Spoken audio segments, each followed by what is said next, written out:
Alô, alô, alô, hoje é segunda-feira, é dia de conversas à segunda, aqui no Instagram das Mulheres à Obra.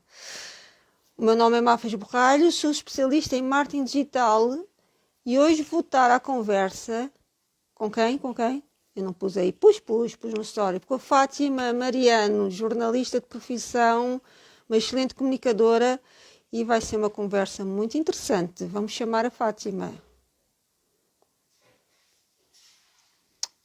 Ora, bora lá chamar a Fátima. Fátima, Fátima. Aqui está ela. Deve estar quase a chegar. Espero que ela não esteja encolhida como eu com o frio. Oi, Olá, Fátima. Mafalda, boa tarde. Boa tarde. Estava aqui a dizer se não estás encolhida com o frio como eu estou. Bastante, eu sou muito friorenta e o meu escritório é muito frio mesmo. Então as mãos arrefecem muito.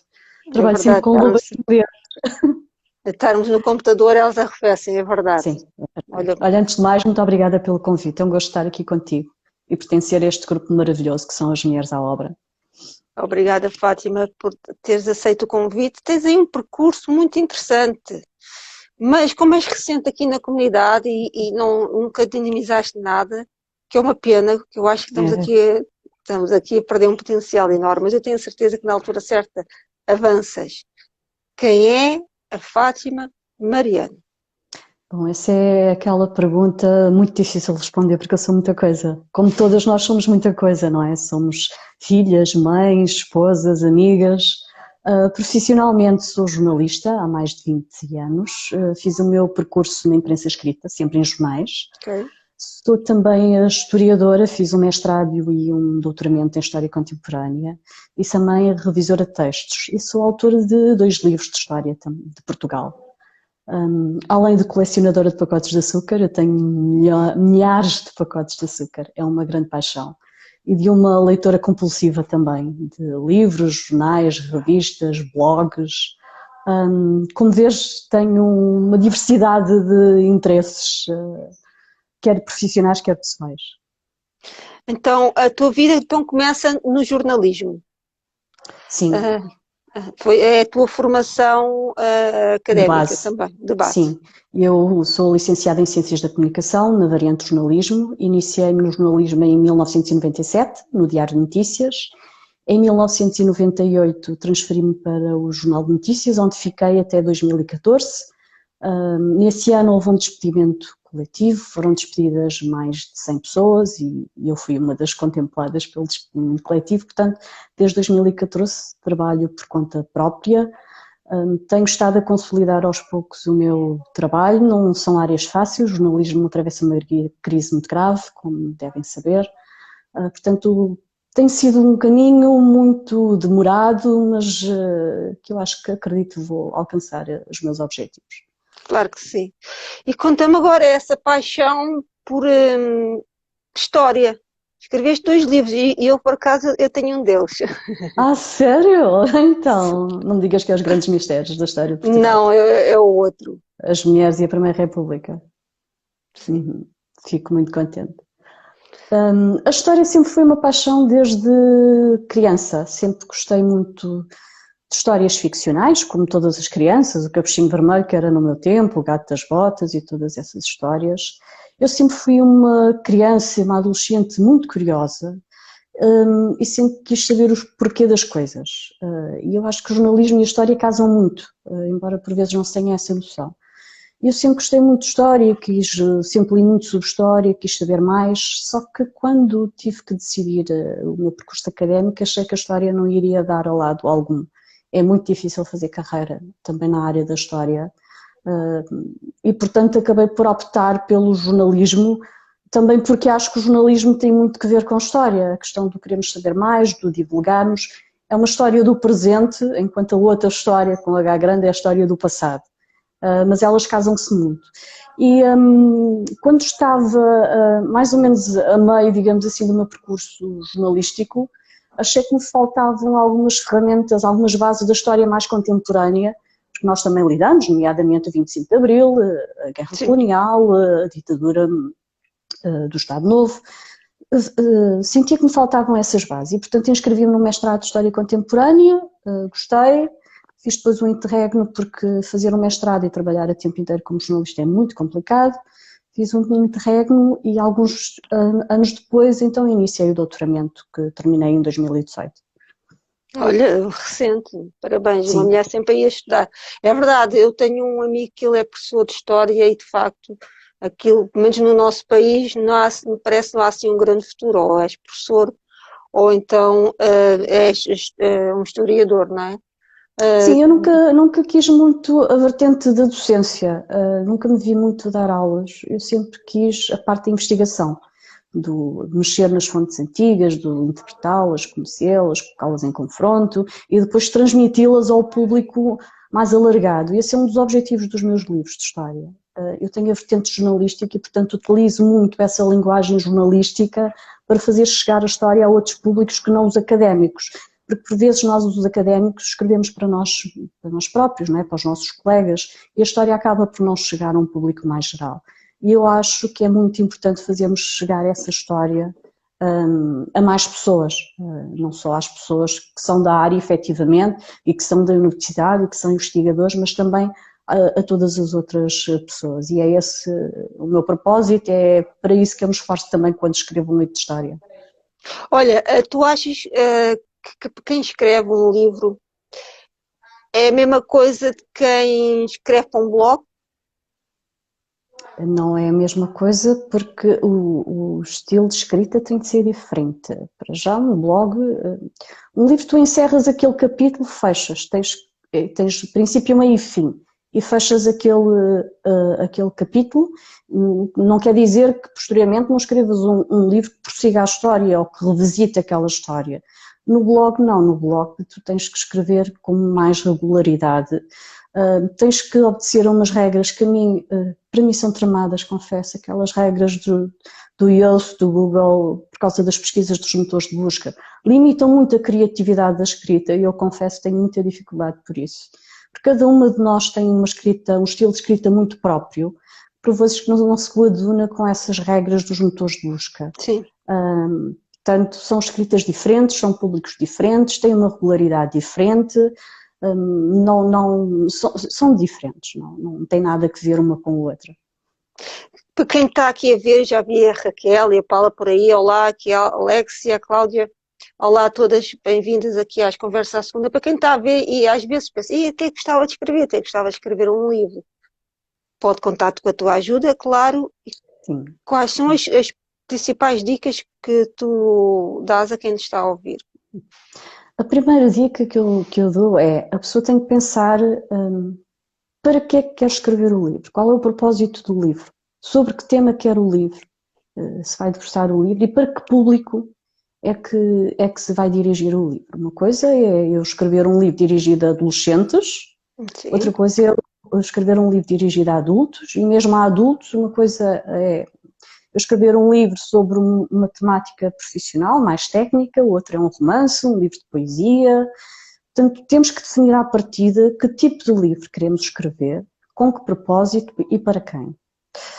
Se for um livro, se for um romance, aí a pessoa tem uma grande liberdade de escrita e de imaginação, porque o romance é muito aberto. Se for um livro de não ficção, que tenha, por exemplo, que ver, se quiseres escrever, por exemplo, um livro de marketing digital, que é a tua área, tu tens que determinar que vais escrever aquele livro para que público. E depois tens que investigar, tens que ter uma escrita muito direta, muito simples também, e descomplicar alguns termos do marketing digital, porque tens que pensar que estás a escrever para quem já conhece o tema, mas também para quem se quer iniciar no tema.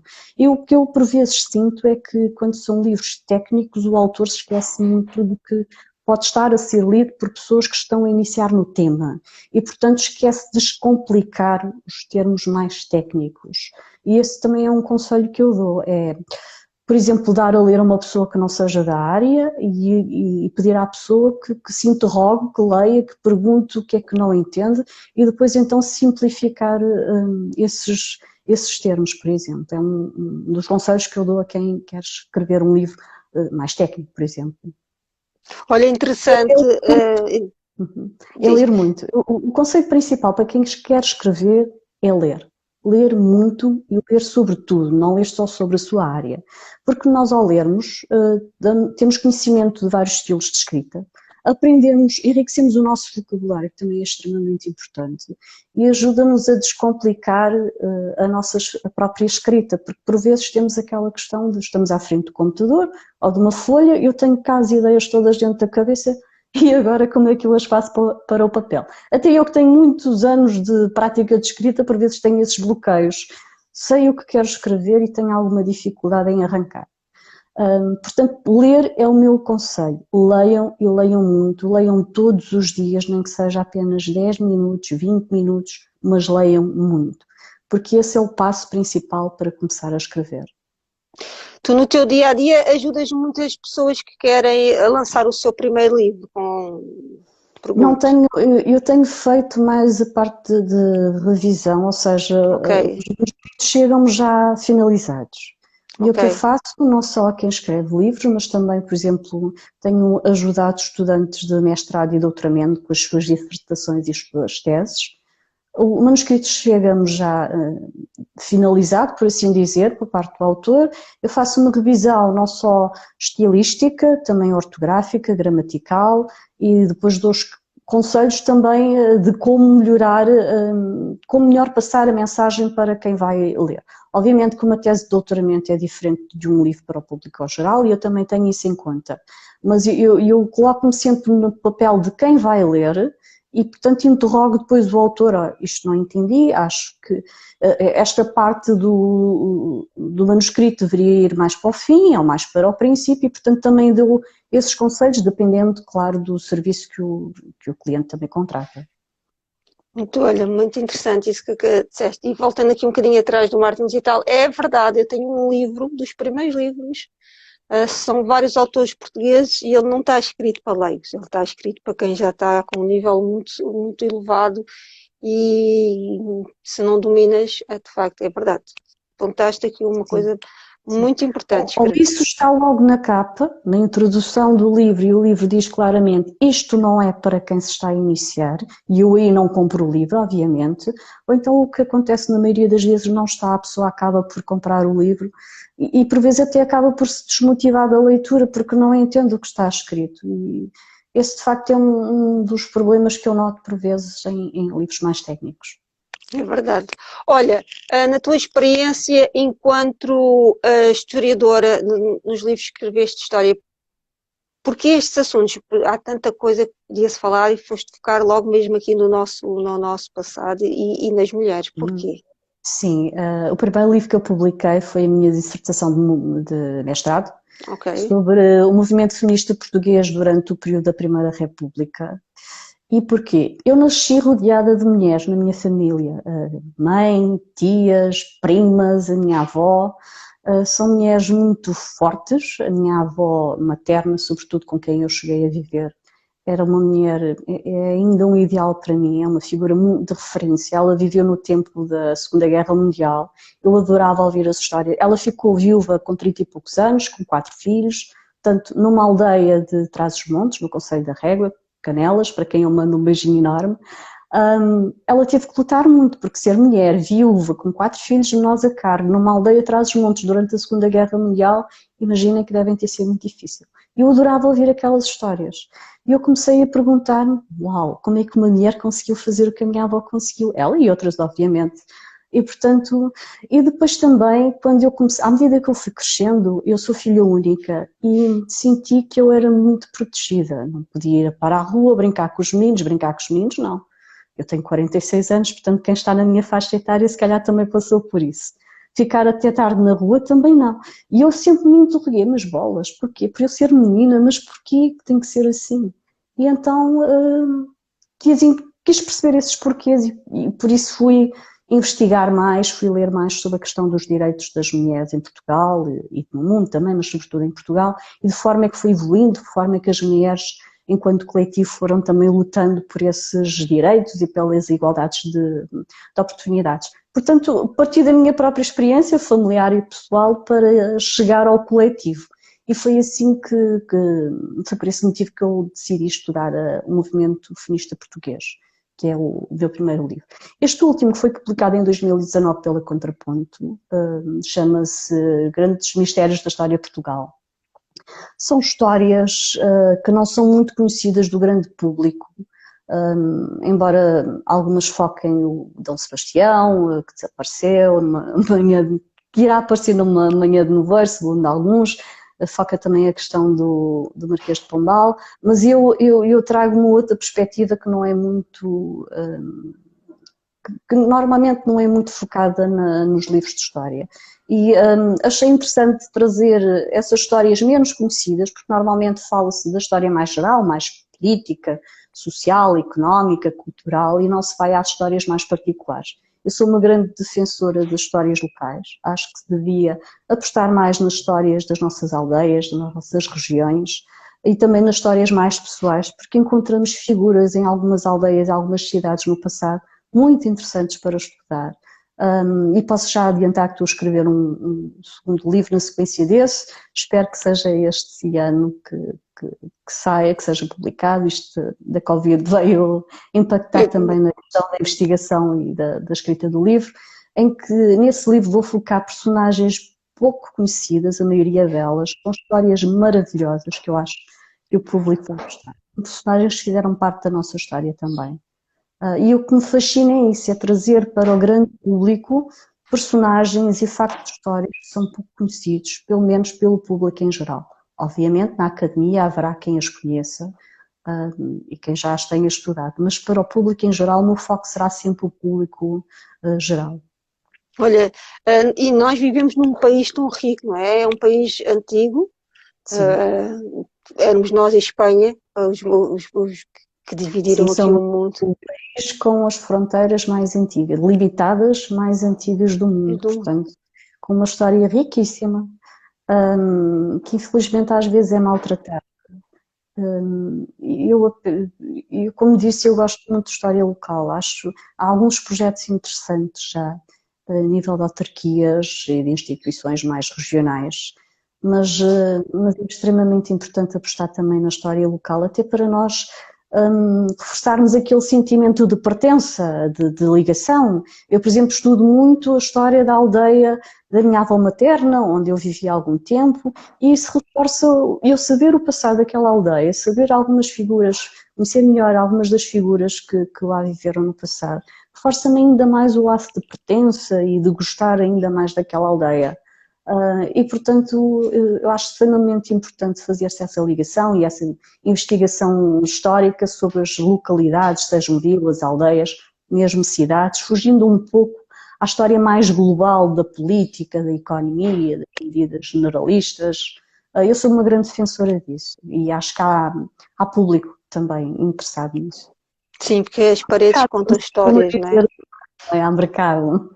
Há mercado, há mercado. E as nossas paredes contam histórias, as pedras que tu agarras, é uma coisa que eu vou muito. Olha, aqui uma partilha que ninguém sabe, eu vou daqui para o Algarve e nós vamos no carro a pensar, por aqui, por estes montes, já passou muita gente, já houve muita batalha, já houve muita guerra, e nós fazemos sempre esta conversa, sempre vou daqui para o Algarve, sempre. Como é que terá sido? E eu imagino tu que tens essa capacidade de ir pescar, como deve ser rica a história. É preciso gostar muito. Na Serra, por exemplo, na Serra do Algarve. Sim, é um trabalho muito solitário, é preciso gostar muito, é preciso passar muito, mesmo muito tempo em bibliotecas e arquivos. E nem todas as pessoas gostarão de passar esse tempo todo. Mas é um trabalho fascinante, eu descobri. E depois é como com o novelo. Eu, algumas das histórias que tenho neste livro que estou a escrever, descobri-as à medida que fui investigando outras. É um novelo, uma depois atrai outra e depois, mas isto aconteceu porquê? Quem é esta personagem? Deixa-me ver, tentar descobrir mais e, portanto, é fascinante para quem gosta de mistérios, porque acaba-se por ser mistério, acaba também por ser um puzzle, porque tens ali a história e queres completar ainda mais, então onde é que eu vou buscar esta informação? Eu sou suspeita, mas para mim é muito fascinante esse trabalho, assim. E depois a história, e depois também quer ser contada, não é? Ela quer sair cá para fora e quer ser revelada. Ela ser. deve sair cá para fora, não deve ficar esquecida. Também é uma das minhas batalhas, é que não se esqueça a história e se divulgue ainda mais os projetos de história que estão a ser feitos. Não só na academia, mas também a nível de museus, de autarquias. Felizmente temos 2 grandes projetos jornalísticos, pelo menos, que se dedicam à história, que é a Visão História e o JN História, que trazem a história, por vezes essa história é menos conhecida ao grande público, que é muito importante, são projetos que devem ser acarinhados. Mas sim, e depois também o próprio público, as próprias pessoas, as crianças devem ser incentivadas desde muito pequeninas a gostarem de história e a quererem saber mais sobre a história. Por exemplo, eu não tenho crianças pequenas, não sei como é que agora está o ensino nas escolas, mas fazer projetos com as crianças, de lhes ensinar quem foi aquela personagem ou aquela batalha, ou porque é que aquela igreja está construída ali e tem aquele santo, por exemplo. Muitas vezes nós vamos à aldeia, quem tem aldeias onde ir, vai à igreja, por exemplo, à missa ao domingo, que é aquele ritual que ainda existe nas aldeias, e nós não sabemos quando é que a igreja foi construída, porque é naquele local, porque é que tem aquele santo, que às vezes partimos do princípio que aquilo já, pronto, não Já nasceu questionamos. ali, não é? Nasceu ali por geração espontânea quase. E eu também sou, esta também é uma questão da vertente jornalista, eu sou muito curiosa e sou uma pessoa muito atenta. Eu, por exemplo, tenho um hábito, agora nem tanto por causa da Covid, mas eu gosto muito de pôr a mochila às costas, a máquina fotográfica e ir, por exemplo, para Lisboa como se fosse uma turista. E às vezes surpreendo-me com pequenos apontamentos que existem em edifícios antigos que eu nunca tinha visto, porque nós no nosso dia-a-dia vamos diretos ao nosso destino e não temos tempo para pensar, para olhar, para ver com outro olhar.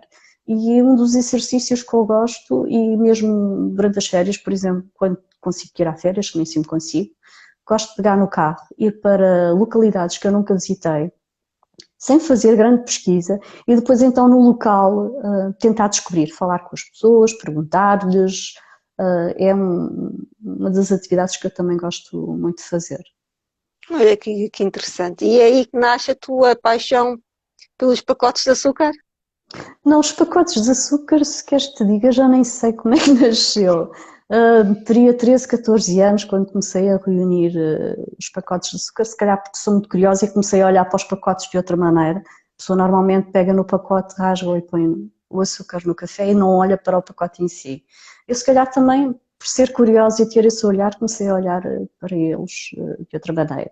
Comecei a perceber que eles próprios passam uma mensagem, têm um grafismo, alguns muito interessantes, e comecei a juntá-los. E depois, pela internet, comecei a perceber que não era a única que tinha este hobby, que havia mais. E comecei, até que me juntei ao Clube Português de Colecionadores de Pacotes de Açúcar, que existe já há muitos anos, inclusive fui presidente da direção do clube, neste momento já não pertenço, mas é um clube no qual desenvolvemos atividades muito interessantes também. Tínhamos o Clube Paco Escolas, em que íamos às escolas falar sobre o açúcar, como é que nasce o açúcar, que tipos de açúcar existem, os malefícios do açúcar também para a saúde, e depois oferecemos às crianças uma coleção de pacotinhos de açúcar. E tivemos também o Copac Solidário, porque nós colecionamos o pacote sem o açúcar. Portanto, como imaginas, há alturas em que nós temos quilos e quilos de açúcar. Eu cheguei a dar quilos a familiares, a vizinhos, porque tinha muito açúcar. Então desenvolvemos o Copac Solidário, que tem um encontro anual, no qual participam colecionadores portugueses e não só. E nós pedíamos aos participantes que levassem o açúcar em excesso, e oferecíamos a uma instituição de solidariedade social da localidade onde estava a ser realizado o encontro também. Foi uma forma de promover não só o colecionismo de pacotes de açúcar, como também de ajudar uma instituição. E convido-vos a olhar para os pacotes de açúcar com outros olhos, vão descobrir coisas maravilhosas. Eu tenho milhares de pacotes de toda a parte do mundo, porque entretanto fui espalhando pelos amigos e os colegas. Eu tinha colegas jornalistas que às vezes iam para a guerra do Iraque e do Afeganistão e lembravam-se de me trazer um pacote de açúcar. Portanto, tenho pacotes de açúcar de todo o mundo e de vários períodos, da década de 40, de 30 não sei se tenho, mas muito antigos também. Muito bonitos mesmo. Comecem a olhar atentamente para os pacotes. Sim, é verdade. Alguns, eu olho para os pacotes, não os guardo, mas olho, sim. E alguns têm dizeres muito giros, Sim. outros têm frases. Este verão havia qualquer coisa gira, que eu não me lembro o que era. Era o dia de qualquer Normalmente coisa. já houve coleções, por exemplo, sobre o incêndio, a explicar às pessoas as medidas a tomar para evitar os incêndios florestais. Houve também, a Delta tem muito A esse cuidado Delta tem. nas Tem. coleções, não querendo dizer que as outras não tenham, mas a Delta, sobretudo, tem muito isso. Sobre violência doméstica também. Eu tenho uma coleção, julgo que é da Cidu, não me quero também induzir em erro, antiga, de jogos, do jogo do Galo, por exemplo, muito interessante. Sim, há coleções lindíssimas mesmo, lindíssimas. É um objeto de estudo e de colecionismo muito interessante. Vai ocupando espaço à medida que vai juntando muitos pacotes. Eu tenho dossiês e dossiês e dossiês guardados. Neste momento alguns não estão catalogados, porque também depois é preciso catalogar por países, por idade, por coleções, portanto não pensem que é só tirar o açúcar e colocar numa caixinha, dá muito trabalho também. Não, não, é verdade. Eu comecei a reparar quando eles começaram a pôr obras de arte. E depois, a partir daí, Sim. comecei a olhar, a ver o que é que estava sendo escrito. É Sim, muito e nós interessante. não colecionamos só o pacote tradicional, não é? Colecionamos também os sticks, são aqueles mais compridinhos. Sim, Colecionamos os cubos, que agora não existem tanto porque os cubos nos hotéis, sobretudo, já vão dentro do açucareiro sem papelinho, mas colecionamos também os açúcares. Havia um que eram os teedédros em forma de triângulo também. Antigamente eu tenho uns russos antigos em forma de envelope lindíssimos também. Portanto, não é só o pacote tradicional. Há quem colecione até os pacotes de quilo. Eu não cheguei a tanto. olha, é mais uma maneira de se contar a história, não é? Sim, sem dúvida também. Quem é a Fátima Mariano enquanto mulher? Enquanto mulher, se falar de nós mesmos é É, sempre aquele drama do não queremos ser juízas em causa própria, não é? Mas o que sou uma mulher muito batalhadora, vou sempre até ao fim. Para algumas pessoas isso será teimosia, porque eu às vezes insisto e demoro a ver que as coisas não dão e tem que se desistir, porque às vezes tens mesmo de desistir. E já agora, se me permites, Mafalda, eu em 2018 lancei um projeto jornalístico, que era um jornal digital, que era Os Bichos. E em 2019 eu tive que acabar com esse projeto, um projeto que me deu muito gozo, que me enriqueceu muito em termos profissionais e pessoais também, mas eu tive que acabar porquê? Porque eu não estava a conseguir balançar as despesas com as receitas. E este também é um conselho que eu deixo para este grupo de mulheres empreendedoras, porque eu vejo que muitas vezes insistem e acabam por ter dívidas, por ter problemas, poderiam ser evitados se elas dissessem não, este caminho não dá, provavelmente não há outro, tenho que acabar e reformular o projeto. E foi isso que eu fiz, eu cheguei à conclusão que não valia a pena insistir naquele projeto. E portanto eu terminei, custou bastante, ainda hoje custa muito. Mas foi bom para mim, enquanto profissional e em termos pessoais, porque não, senão eu ia endividar-me cada vez mais e iria ser muito difícil balançar as contas. E temos que ter noção da área de negócio que nós temos. Eu estava na área de jornalismo, que não é fácil, para mais ainda para uma pessoa que estava sozinha. Eu cheguei a ouvir potenciais anunciantes dizerem-me: não, você não tem um grupo económico por trás, portanto não vamos anunciar, não confiamos em si.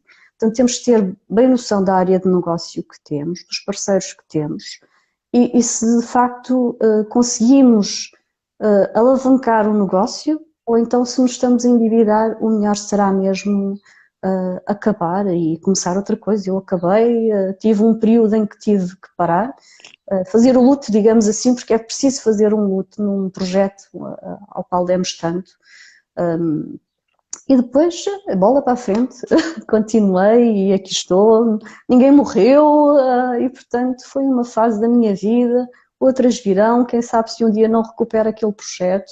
E eu vejo muitas vezes as mulheres, sobretudo, porque estamos a falar para um grupo de mulheres empreendedoras, muitas vezes a insistirem a não pararem para pensar se vale a pena insistir, se há um outro caminho, ou se não vale mesmo, se não é melhor mesmo acabar, fazer o luto e bola para a frente, Olha, arranjar outra coisa. excelente conselho, é mesmo, muito interessante o que estás a dizer, porque por vezes vêm até mim, parece que eu é que tenho que lhes dizer o que é que elas têm que fazer e eu recuso-me, porque é uma coisa que eu insisto, tu tens que saber o que é que queres.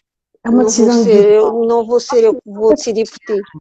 Nós podemos aconselhar, Isso mas é a decisão diferente. tem que ser nossa, porque nós é que estamos no dia a dia a trabalhar, nós é que sabemos as nossas contas, nós é que sabemos se temos capacidade, porque às vezes faltam-nos ferramentas. Eu cheguei Sim, à conclusão que me faltavam ferramentas, nomeadamente no marketing digital, e portanto eu fiz os prós e os contras, coloquei numa coluna os prós, no outro os contras, e os contras ganharam, fechei o projeto, doeu, fiz o luto e aqui estou. Ninguém morre por causa disso. E não, bola para não. a frente. E às Sim, vezes aparece outra coisa melhor claro, que tá claro, aí no horizonte. sim, Muito claro. interessante a tua analogia e o teu percurso. E o que é que trouxe aqui às mulheres à obra? Foi enquanto mulher independente na área de jornalismo, quiseste encontrar aqui o teu caminho ou o Não tem que networking? ver com o jornalismo, mas com o ser mulher, empreendedora, trabalhar por conta própria. Para mim tem sido difícil trabalhar por conta própria nesse sentido, porque às vezes sinto-me sozinha. Sim, Quando não se conhece outras pessoas que trabalham por conta própria, às vezes não temos com quem partilhar as dores, porque eu posso partilhar com a minha família não tem a experiência, pode dizer, sim, nós compreendemos, mas, portanto, partilhar experiências com pessoas que enfrentam os mesmos desafios, têm os mesmos problemas, os mesmos dramas, é muito importante e eu achei que aqui ia encontrar essa comunidade. E depois também a questão da partilha, do conhecimento, tenho aprendido muito com todas e espero aprender ainda mais, espero também ajudar-vos a crescer e ensinar-vos o meu conhecimento, aquilo que eu sei e que possa também ajudar-vos. E eu não sentir sozinha, porque eu trabalho sobretudo em casa, tenho o meu espaço e às vezes tenho dificuldade em organizar horários e organizar-me sobretudo mentalmente. Só para teres uma noção, eu por vezes vou trabalhar para a Biblioteca Nacional, porque eu vejo pessoas, eu tenho que sair de casa, tenho que apanhar os transportes públicos e lá tenho pessoas, tenho alguns colegas, tomo café com eles, falo e às vezes consigo, o trabalho rende-me mais estando fora de casa que dentro de casa, porque nem todas as pessoas foram talhadas para trabalhar sozinhas em casa. Há pessoas que se dão lindamente e ótimo. Há pessoas que não. Eu trabalhei muitos anos em ambiente corporativo e foi um choque deixar de trabalhar em ambiente corporativo e hoje olhando para trás sinto que isso me faz falta.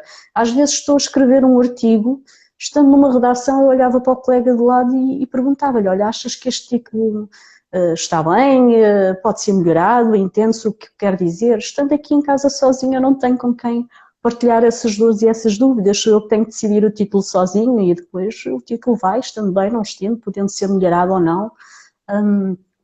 E, portanto, quem não está talhada para trabalhar assim tão sozinha, como eu cheguei à conclusão que não estou, tem que arranjar outras formas de se organizar. E uma das que eu encontrei foi isso. Vou para a Biblioteca Nacional regularmente, estou lá, trabalho lá, organizo os meus dias assim, e depois até parece que em casa depois já consigo, no dia seguinte, já consigo organizar melhor. Porque tenho esse balão de oxigênio. E cada uma de nós tem que encontrar também esse seu balão de oxigênio. Sobretudo agora estando em casa com a pandemia, eu acredito que tenha crianças pequenas que tenha sido muito difícil trabalhar em casa com crianças pequenas.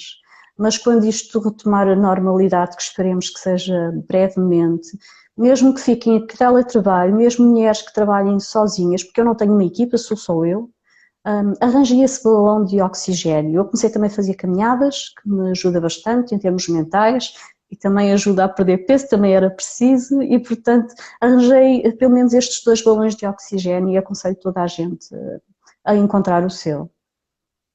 olha, és um exemplo a seguir. Não digas isso. É, Todas és as dores porque tu encontras em ti as forças para superar e vais à procura das respostas. Às vezes basta saber o quê, o como vem a seguir. E Nós isso é raro. não podemos encontrar as forças fora de nós, porque eu posso ter uma pessoa ao meu lado que me dê muita força, mas se eu não estiver cá dentro não Sim, adianta. Ela é verdade. bate, fala. Se bem que há aquele ditado que diz água mole em pedra dura, tanto o debate que até que fura. Mas pronto, temos que encontrar em nós, temos que fazer essa introspeção. Eu há momentos em que estou muito em baixo, muito chateada, acreditem que é mesmo momentos assim em que me apetece desistir de tudo, porque também tenho esses momentos, mas depois paro, vou fazer uma caminhada, começo a refletir, penso naquilo tudo bom que eu já tive, naquilo que tenho de mal, penso como é que eu poderei ultrapassar e, portanto, volto à normalidade, volto a trabalhar, mas também tenho esses momentos de grande desânimo mesmo em que me apetece desistir do projeto e, olha, não sei o que fazer. Mas temos que encontrar forças dentro de nós sempre, mesmo que ouçamos quem está à nossa volta, mesmo que tenhamos ajuda. Eu tive ajuda de uma coach no início, porque estava muito perdida, nunca tinha trabalhado sozinha, estava completamente desorientada, tive ajuda de uma coach, já fiz psicoterapia também, não tenho vergonha de o dizer. Se for preciso arranjar ajuda externa, arranjemos, mas é cá dentro que nós temos que nos organizar e é cá dentro que temos que arranjar as forças para continuar este caminho. Que é Sim. duro, não é um caminho direito, nós sabemos que a vida não é um caminho direito. O caminho da vida tem muitas curvas, muitas montanhas, muitos vales e há que saber percorrer esse caminho da melhor maneira. Olha, Fátima, eu vou entrar em contato contigo. Tu até Está vais bem. ficar surpreendida porquê, mas vou. Ok, estarei à espera, então. E não, não é sobre marketing que nós vamos falar.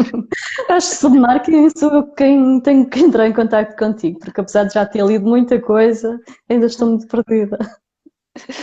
Muito interessante o teu percurso e é verdade, nós precisamos estar munidas aqui de ferramentas para trazer o melhor de nós. Para quem nos está a ouvir e tal qual como tu trabalha numa empresa, mas está farto, este tempo, esta mudança faz-nos pensar muito na vida, não é? Uhum. O que é que aconselhas? Eu confesso, assusta-me e já tenho lido vários testemunhos de mulheres que decidem vou deixar o meu emprego e vou lançar-me por conta própria. Isso assusta-me e eu pessoalmente não aconselho. Eu, como disse, comecei a trabalhar por conta própria porque fiquei desempregada, portanto eu não saí do ambiente corporativo por vontade minha, e portanto saí do ambiente corporativo numa situação de desemprego.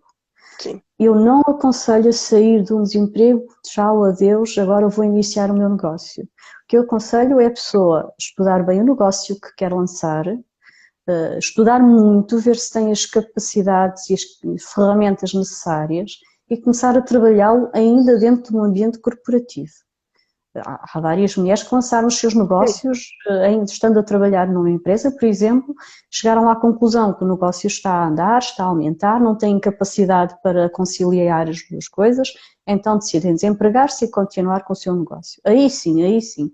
Agora, desempregar-se sem ter um plano de negócios, sem ter experimentado ainda se o negócio funciona, tem mercado e se temos as ferramentas necessárias para levá-lo avante, não aconselho de todas. Eu sei que isto é uma fase muito complicada, que nos fez repensar muito na vida, que houve muitas pessoas que quiseram sair das cidades e ir para o campo, mas tenham atenção porque a vida são ciclos, estamos num ciclo mau, vamos para um ciclo bom, não deitem tudo a perder, porque às vezes deitamos tudo a perder com decisões precipitadas. E o que eu peço, o que eu aconselho é que reflitam muito, falem também com a família, porque isto é uma decisão que impacta a família, impacta os amigos, portanto falem com todos, reflitam bem, vejam se têm mesmo as ferramentas e o negócio certo para avançar, mas não se despeçam sem antes testar o negócio.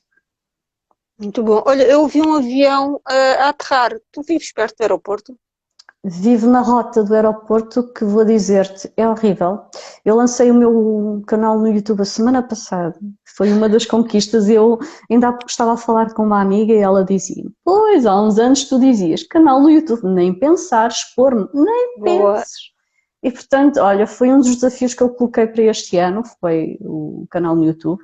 Eu lancei o canal do YouTube, publiquei um vídeo e só depois de publicar o vídeo é que notei que se ouvem os aviões. Portanto, eu vou ter que encontrar aqui um horário que será certamente durante a madrugada, porque a partir da meia-noite não há aviões a passar para gravar os vídeos, porque senão ficam sempre os aviões. Eu estou na rota deles, estou na Ok. rota de aterragem Alvalade por aí. e Ok. não, estou fora, é que estou no Conselho de Loures ainda para mais, mas Ah, é? eles aqui ainda passam baixo, ainda passam aqui, passam mesmo por cima de casa, Ah, vê lá tu. Quer é dizer, verdade. podes E ficar a ouvem-se bem para olhar. tu não. Aconselho-te uns headphones anti-ruído, que eu comprei uns quando faço live. Portanto, Pois, poderá ser, sim, poderá ser. Obrigada. olha, olha, Fátima, um prazer estar aqui à conversa O contigo. gosto foi meu, adorei. Uma Já caixinha sabes de que te surpresa. admiro, tu disseste uma vez que ias desistir dos diretos e eu disse para não desistires que eu adoro. Eu mesmo quando não assisto em direto vou em diferido Olha, ouvir, porque obrigada. gosto muito, tenho aprendido muito contigo, portanto não desistas, continua. E muito obrigada pelos ensinamentos também que tens transmitido e logo à noite vou estar a ouvir-te com a Sandra Félix também, porque também ouço, e muita força para continuar Sim, também. tenho andado a pensar que eu sozinha não estou com nada outra vez. Tenho que repensar. Tenho, naquele grupo onde tu estás inserida, na MBA Sim. Academia, isso tenho. Esta semana, na quinta-feira de manhã, ainda não disse o horário, vai haver mais, porque hoje estou cheia, hoje tenho o dia cheio mesmo. Mas obrigada aqui a dizer que tão bom que estamos a estimular e a seguir em frente. Obrigada aqui aos óleos essenciais. Obrigada. Eu acho que não sei porque, acho que é Catarina Catã. Não sei porquê, se calhar estou enganada. Se for, põe aí o teu nome para a gente saber quem é. Estava a pensar lançar-me outra vez sozinha com dicas.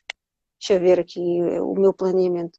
Tenho que contar aqui com o meu planeamento. Mas estou a apostar na MBA Academia, que é um projeto. Lá está, olha, é a Cláudia.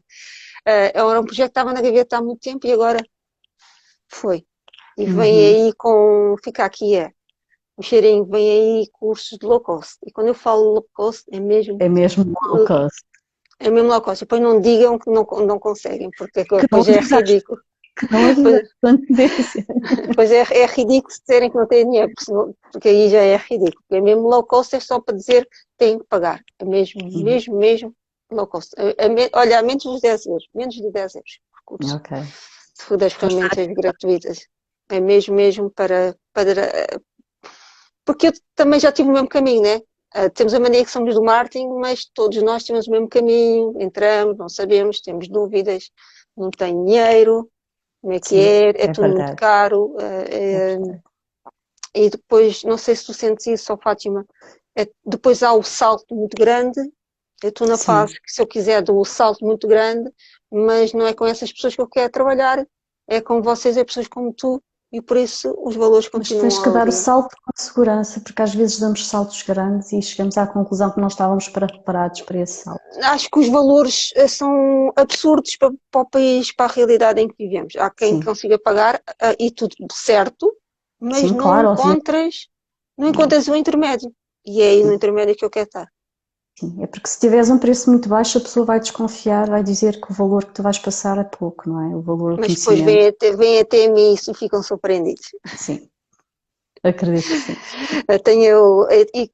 Estamos nesta fase, enquanto estivermos nesta fase, o salto não será assim tão Sim. grande, porque eu também não tive no mesma situação e compreendo. Todas nós. Eu posso dizer, o ano 2020 para mim foi dramático em termos profissionais. Pois, Parei acredito. completamente, quase. Pois, Portanto, o ano passado já consegui recuperar, felizmente. Este ano está a começar muito bem também, felizmente. ainda bem. Mas eu também trabalho muitas horas. Eu digo que eu começo de manhã, às vezes vou das 9 até às 22, 23. Não estou a conseguir sequer ter um dia de folga. Queria pelo menos folgar ao domingo, mas não estou a conseguir ainda. O ano passado não tive férias e, portanto, porque lá está, tinha que recuperar o que não consegui em Claro. 2020, porque foi aquele drama para todos nós. Pois, o dia 2020 para mim foi o ano que eu dei o salto, que eu postei em coisas, mas lá está, porque comecei, eu ouvi a necessidade das pessoas, elas vieram até mim, pediram a necessidade, disseram quanto é que tinham a capacidade de pagar e eu aceitei ou não. Eu aceitei, eu percebi que as pessoas estavam todas aflitas, aceitei. Mas lá Depois, está, tu tens as ferramentas do marketing para te lançar já no online, porque foi tudo online. Eu não sim, tinha, portanto eu não me pois, podia lançar no online. Não podia lançar um canal do YouTube, por exemplo, de todo. sim, Eu, o ano sim, passado, fiz formações sobre vídeo e comunicação em vídeo. E, pois, portanto, eu senti que tinha as ferramentas para começar. Tenho muitos erros ainda, tenho muita coisa a melhorar, tenho. Mas já me sinto mais segura para começar. Em 2020 eu nunca poderia fazer isso. Nunca, claro, claro, nunca. claro, claro. Pois é, eu não sei porque, olha, a newsletter Estamos que em saiu, 22. a newsletter que saiu das minhas à obra ontem, eu quando mando o preview para mim, e que eu vi que eu escrevi 20, 20, 20, 21. Depois eu pensei, espera lá, não Já estou. estamos em 22, sim.